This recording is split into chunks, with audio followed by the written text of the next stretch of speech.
Welcome back to my class. आप सभी का स्वागत है मेरे इस सेशन में।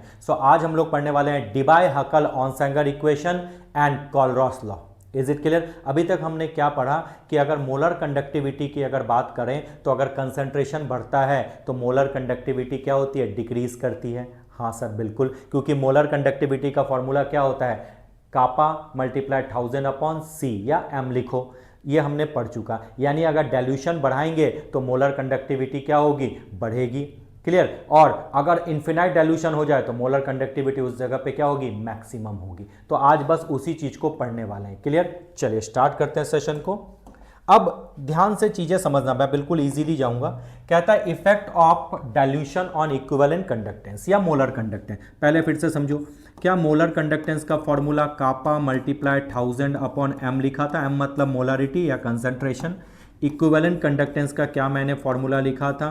कापा मल्टीप्लाई 1000 अपॉन एन। हाँ सर, तो ये हमें क्लियरली विजिबल था कि अगर कंसंट्रेशन बढ़ाएंगे तो मोलर कंडक्टिविटी क्या होगी? डिक्रीज होगी। यानी अगर कंसंट्रेशन कम है, यानी ये मैंने बताया था कि molar conductivity increases if concentration decreases. Concentration decreases मतलब क्या? Dilution increases. और अगर इन्फिनाइट डाइल्यूशन हो जाए तो उस जगह में मोलर कंडक्टिविटी को हम लोग क्या बोलते हैं? Molar conductivity at infinite dilution. और ये एक किसी पर्टिकुलर कंसंट्रेशन पे है, यानी इसकी वैल्यू हमेशा क्या होगी? एट अ पर्टिकुलर कंसंट्रेशन ज्यादा होगी। यही तो रिलेशन मैंने बताया था। हाँ सर बिल्कुल, आपने ये चीज बताया था, हमें याद है। चाहे ये केस ले लो चाहे ये केस ले लो। डन। अब हमें पता है कि हमारे पास दो इलेक्ट्रोलाइट होते हैं।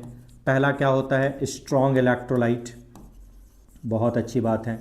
दूसरा होता है हमारे पास क्या? Weak electrolyte. M I right? अच्छा, स्ट्रॉन्ग और वीक इलेक्ट्रोलाइट को मैंने इक्विलिब्रियम में आपको बताया था कि कौन स्ट्रॉन्ग कौन वीक। मैंने बताया था इलेक्ट्रोलाइट वो स्ट्रॉन्ग होंगे जिसका डिसोसिएशन क्या हो? 100% हो, यानी अल्फा की वैल्यू क्या है? 1 हो। और जो वीक इलेक्ट्रोलाइट होते हैं उसका डिसोसिएशन कम होता है, उसकी वैल्यू बहुत क्या होती है? लेस देन 1 होती है। यही तो बताया था मैंने इसकी वैल्यू लेके कि कौन स्ट्रॉन्ग कौन वीक होता है। यस, मीन्स अगर स्ट्रॉन्ग इलेक्ट्रोलाइट की बात करूं, यानी अगर मैं HCl ले लेता हूं तो इसमें 100% डिसोसिएशन है। मतलब ये इसका अगर एक्वस सॉल्यूशन लूं तो इसके अंदर स्ट्रॉन्ग टेंडेंसी है आयन में कन्वर्ट होने की। M I right? यानी इसका डिसोसिएशन किसी भी कंडीशन में वो क्या होगा? ज्यादा ही होगा।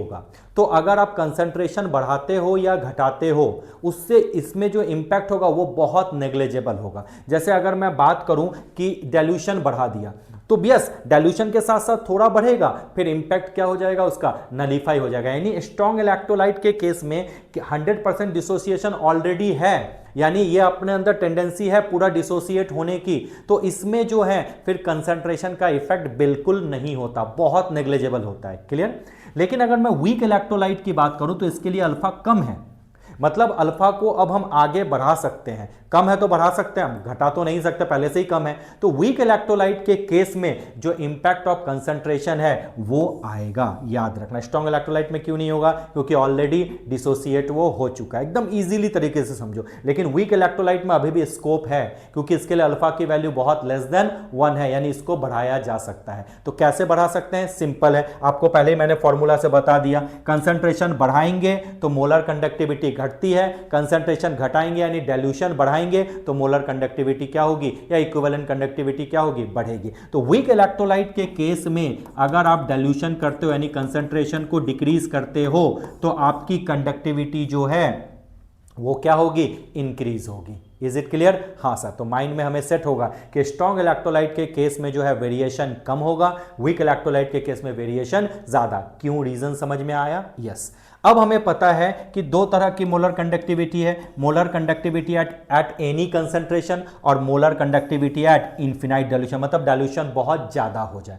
तो इसी दोनों के बीच में रिलेशन को स्टैब्लिश किया था डिबाय और हकल भाई साहब ने, डिबाय हकल ऑनसेंगर इक्वेशन। उसने क्या बोला कि molar conductivity at any concentration equal to molar conductivity at infinite dilution minus B√C। B क्या है? कांस्टेंट है, और सी क्या है? कंसंट्रेशन है। इसी को बोलते हैं molar conductivity at any concentration and molar conductivity at infinite dilution. इसका दूसरा नाम होता है लिमिटिंग मोलर कंडक्टिविटी। समझ में आया? इससे पता चल गया कि ये ज्यादा और ये आपका क्या हो गया, कम हो गया। गुड। अब इसके ग्राफ को कैसे इसने दिखाया था? सिंपल है, इसने क्या किया था, कंसंट्रेशन रूट सी और किसके बीच में बनाया था, molar conductivity at any concentration.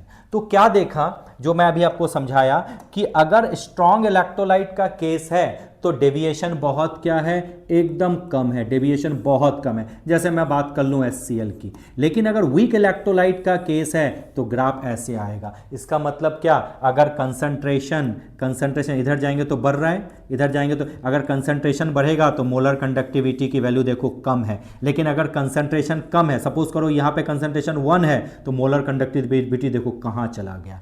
यानी अगर कंसंट्रेशन घटता है तो आपकी मोलर कंडक्टिविटी की वैल्यू बढ़ेगी। और ये ऑब्जर्व किसके केस में होगा, in case of weak electrolyte. Light मैं बात कर दूं CH3COOH की, वीक एसिड या वीक बेस की बात कर लो, वो क्या होते हैं, वीक इलेक्ट्रोलाइट। और स्ट्रॉन्ग एसिड और स्ट्रॉन्ग बेस क्या होते हैं, स्ट्रॉन्ग इलेक्ट्रोलाइट। तो अगर कंसंट्रेशन बढ़ेगा तो कंडक्टिविटी क्या होगी, मोलर कंडक्टिविटी डिक्रीज होगी। कंसंट्रेशन कम होगा, यानी डाइल्यूशन का केस है, इस जगह पे कंसंट्रेशन कम है, इस जगह पे कंसंट्रेशन ज्यादा, कम है तो कंडक्टेंस क्या है, मोलर कंडक्टेंस या इक्विवेलेंट कंडक्टेंस ज्यादा है। आया समझ में? किस में ऑब्जर्व होगा, वीक इलेक्ट्रोलाइट के केस में। Done sir? हां सर। अब अगर ये देखना, ये आपका क्या स्ट्रॉन्ग इलेक्ट्रोलाइट का केस है। कभी कभी ऐसे भी क्वेश्चन पूछ देता है, जैसे मानो मोलर कंडक्टिविटी या equivalent conductivity at particular concentration, यहां कंसंट्रेशन ना लेके डाइल्यूशन ले लिया। अब बताओ स्ट्रॉन्ग इलेक्ट्रोलाइट का ग्राफ कैसे होगा? तो दादा मेरे ये चीज समझ लेना, यहां डाइल्यूशन है और यहां कंसंट्रेशन है, तो ऐसे जाएंगे दादा मेरे, तो डाइल्यूशन बढ़ रहा है, और ऐसे यहां जाएंगे तो कंसंट्रेशन बढ़ रहा है। रिवर्स इंपैक्ट है, कंसंट्रेशन बढ़ेगा तो कंडक्टिविटी क्या होती है, डिक्रीज होगी। मोलर कंडक्टेंस की बात कर रहा हूं मैं, कापा की बात नहीं कर रहा हूं, ठीक है। लेकिन यहां पे डाइल्यूशन बढ़ रहा है तो कंडक्टेंस या molar conductance and equivalent conductance बढ़ेगा। आया समझ में? Is it clear? यस। तो स्ट्रॉन्ग इलेक्ट्रोलाइट के केस में क्या होगा, मैंने बोला लिटिल इंपैक्ट होता है, तो डाइल्यूशन होने से थोड़ा बढ़ेगा, फिर कोई इंपैक्ट नहीं होगा। यानी कह रहा है कि अब कोई इंपैक्ट नहीं है, क्योंकि स्ट्रॉन्ग इलेक्ट्रोलाइट में पहले ही वो डिसोसिएट हो चुका है। तो देखो ग्राफ समझो, स्ट्रॉन्ग इलेक्ट्रोलाइट का ये ग्राफ था कब, जब रूट सी लिया था, कंसंट्रेशन लिया था। जब डाइल्यूशन लिया तो ऐसा ग्राफ होगा। बच्चे कभी मिस्टेक मत करना कि सर ये कैसे हो गया, मैंने बताया लिटिल डेविएशन होगा। ये डाइल्यूशन है, वो क्या है,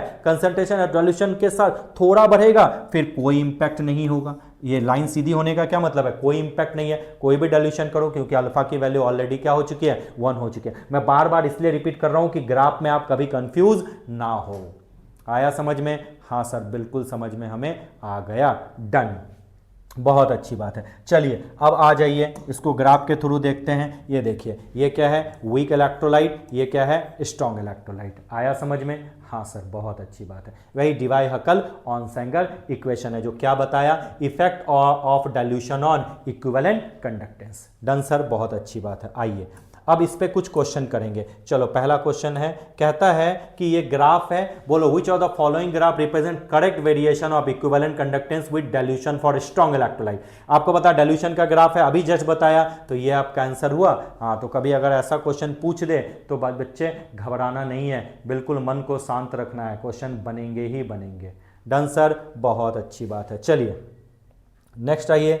नेक्स्ट अगर ये क्वेश्चन पूछे, बोलता है मोलर कंडक्टेंस और कंसंट्रेशन का ग्राफ है और 3 के बीच में है, एक साइड NaCl है, HCl है और NH4OH है, तो बताओ कौन किसका ग्राफ होगा। आपको पता है NH4OH तो वीक बेस है, ये मुझे पता है, तो वीक बेस के केस में वेरिएशन तो दिखेगा, यानी ये मुझे पता चल गया कि ये NH4OH का ग्राफ है। बहुत अच्छी बात है। और NaCl और HCl दोनों ही स्ट्रॉन्ग इलेक्ट्रोलाइट है, तो भैया ये 1 और 2 या NaCl और HCl को बिलोंग करेगा। लेकिन कौन HCl कौन NaCl, अब याद रखना, अब यहां फंस गए आप। दोनों स्ट्रॉन्ग है तो 2 लाइन है, 1 और 2 क्या होगा, तो बच्चे 1 जो होगा वो होगा HCl और 2 जो होगा वो NaCl। तो आप बोलोगे सर NaCl क्यों नहीं ऊपर, NaCl का क्यों नहीं ज्यादा, HCl का क्यों ज्यादा, तो मैं बताऊंगा HCl H+ देता है। थोड़ा पीछे आ जाओ, प्रेफरेंशियल डिस्चार्ज थ्योरी, अगर H+ और Na+ है तो जल्दी रिस्पेक्टिव इलेक्ट्रॉन पे कौन मूव करेगा, किसकी मोबिलिटी मूव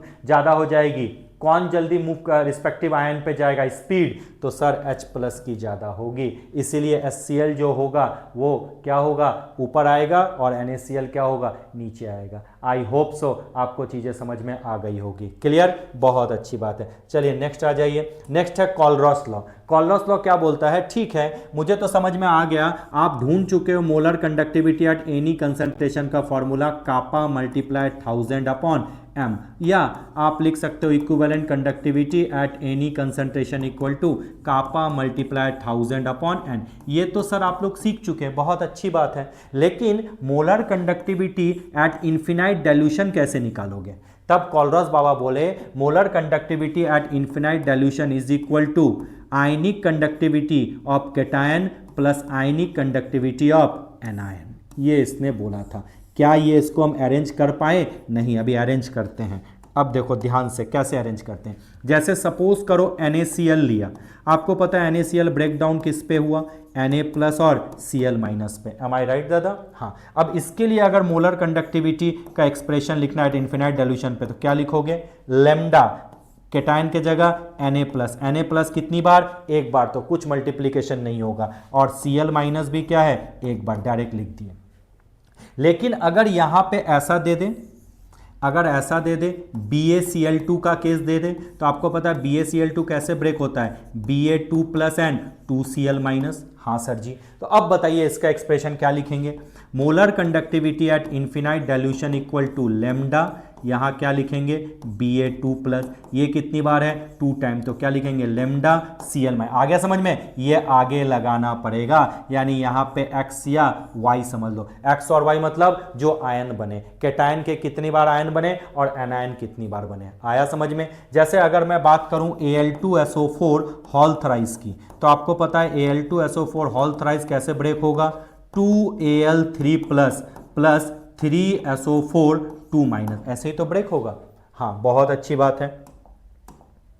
नेक्स्ट, अगर अब मैं इसका लिखूं molar conductivity at infinite dilution, Al कितनी बार है, 2 टाइम्स, तो 2 लैम्डा Al3+ और SO4 3 टाइम SO4 2-। ये आपका आ गया molar conductivity at infinite dilution का फॉर्मूला, और ये molar conductivity eight and any concentration. क्या चीजें समझ में आई? यस। अब अगर जनरली क्वेश्चन में आयनिक कंडक्टिविटी गिवन होता है तो इसमें कोई प्रॉब्लम नहीं होता, लेकिन अगर आयनिक कंडक्टिविटी नहीं गिवन है, जैसे आयनिक कंडक्टिविटी कैटायन की नहीं गिवन है, तो याद रखना ionic conductivity is directly proportional to ionic mobility of cation, और ionic conductivity of anion is directly proportional to ionic mobility of anion. ये होता है। प्रोपोर्शनलिटी का साइन हटा दो तो lambda C ionic conductivity is equal to Faraday, 1 Faraday is equal to 96500 into UC, और इसके जगह क्या लिखोगे, एनायन के जगह F इंटू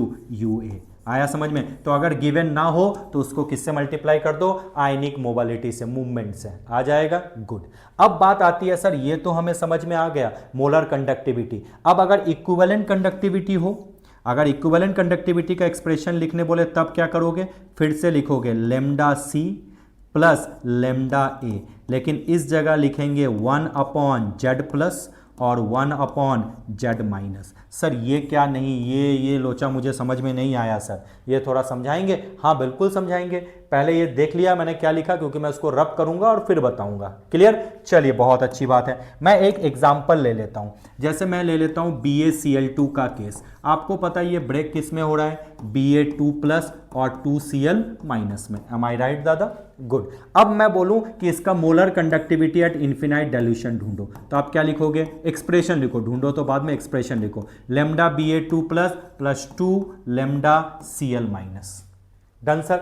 अब अगर इसका equivalent conductivity at infinite dilution लिखने बोले तो बच्चे यहां पे हम देखते थे क्लोरीन यानी चार्ज कितनी बार है। अब इक्विवेलेंट कंडक्टिविटी के केस में हम चार्ज देखेंगे कितनी बार है, मतलब कहने का मतलब कितना ये वाली वैल्यू देखेंगे। समझ में आया? यहां देखते थे आयन कितनी बार है, अब देखेंगे चार्ज कितनी बार है। Ba पे कितने चार्ज है, 2+, तो लिखोगे 1/2 लैम्डा Ba2+, और यहां क्या लिखोगे, Cl पे चार्ज क्या है 1, तो 1/1 लैम्डा Cl-। क्या समझ में आया, क्या डिफरेंस आया? हाँ सर, फिर से सर एक और बता दो। चलिए मैं और थोड़ा टफ ले लेता हूँ। Al2SO4 हॉल थ्राइस, ठीक है, ये डिसोसिएट हुआ किसमें, 2Al3 प्लस में और 3SO4 2 माइनस में। M I right? Yes sir. तो अब इसका एक्सप्रेशन कैसे लिखेंगे, थोड़ा ध्यान से देखना। अगर molar conductivity at infinite dilution हो तो हम देखेंगे चार्ज कितनी बार है, चार्ज 2 टाइम है तो 2 lambda Al3 plus plus 3 lambda SO4 2 minus, यही तो लिखेंगे बिल्कुल। अब अगर इसका इक्विवेलेंट कंडक्टिविटी का एक्सप्रेशन लिखने बोले तो अब देखेंगे चार्ज कितना है, चार्ज कितनी बार नहीं है, चार्ज कितना है। तो एल्युमिनियम पे चार्ज क्या है 3 प्लस, तो लिखेंगे 1/3 लेमडा Al3 प्लस, और यहाँ पे SO4 पे कितनी बार है 2 टाइम, तो लिखेंगे 1/2 लेमडा SO4 2 माइनस। यानी इस तरह से हम एक्सप्रेशन लिखते हैं molar conductivity at infinite dilution और equivalent conductivity at infinite dilution. I hope so आपको समझ में आ गया कैसे क्या ढूंढ सकते हैं। Done sir, done. Kohlrausch law समझ में आया? Yes sir. Debye Huckel Onsager equation समझ में आया? हाँ सर। की तरफ आइए, क्या है next question. If the molar conductance value, अच्छा लेमडा Ca2 प्लस गिवन है कितना 118.88 into 10 raised to power -4, got it. And Cl minus मतलब लेमडा Cl माइनस क्या गिवन है 77.33 into 10 raised to power -4। तो कहता है फाइंड आउट फॉर CaCl2। अच्छा CaCl2 क्या ढूंढना है, कोई बात नहीं। CaCl2 आपका ब्रेक कैसे होता है दादा, Ca2 plus plus 2Cl minus. Am I right? Yes. तो हम लोग क्या लिखेंगे, जल्दी बोलो। Molar conductivity at infinite dilution equal to lambda Ca2 plus और 2 lambda Cl minus. Ca2 plus कितना है 118.88 into 10 raise to power -4 plus Cl minus कितना है आपका 77.33 इंटू 10 रेज़ टू पावर -4। क्या हम इसको सॉल्व कर सकते हैं? हाँ सर, बिल्कुल सॉल्व कर सकते हैं। अगर हमने सॉल्व कर लिया तो can we get the answer? Yes. तो जो भी डेटा दिया हुआ है उसके अकॉर्डिंग हमें, ये मोलर पूछा है, अगर इक्विवेलेंट पूछता तो आपको पता है यहाँ पे क्या लिखते हैं 1/2 lambda Ca2 plus. M I right? हाँ सर, बिल्कुल। चीजें समझ में आई? Yes sir. चलिए अब नेक्स्ट टॉपिक क्या है, Arrhenius theory of electrolytic dissociation. वही सिंपल है, आर्हेनियस बाबा ने कहा था कि जब भी कोई इलेक्ट्रोलाइटिक सॉल्यूशन लेते हैं, जो इलेक्ट्रोलाइट होते हैं वो डिसोसिएट इनटू क्या होते हैं, आयंस होते हैं। जैसे मैं कोई इलेक्ट्रोलाइट ले लूँ AB, तो ये डिसोसिएट होकर आपको क्या देंगे A प्लस और B माइनस देंगे। क्लियर? अगर वीक इलेक्ट्रोलाइट है तो इक्विलिब्रियम एस्टैब्लिश कर सकते हैं, अगर स्ट्रॉन्ग इलेक्ट्रोलाइट है तो 100% डिसोसिएशन होगा, यानी A plus and B minus बन जाएगा।